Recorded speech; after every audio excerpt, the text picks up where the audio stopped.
ہمیں یہ جاننا ہوگا کہ اللہ کی پسند اور ناپسند کیا ہے۔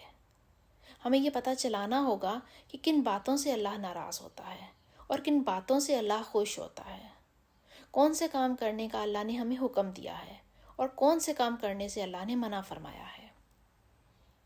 اور اللہ کی مرضی جاننے کا واحد راستہ ہے کہ اللہ کی کتاب کو پڑھنا، اللہ کی کتاب کو نہ صرف پڑھنا بلکہ اس کو سمجھنا اور اس کے مطابق عمل بھی کرنا۔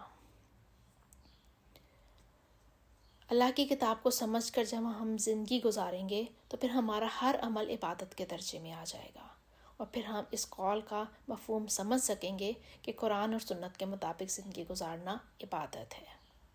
اللہ ہم سب کو قرآن پڑھنے، اس کو سمجھنے اور اس کے مطابق عمل کرنے کی توفیق عطا فرمائے۔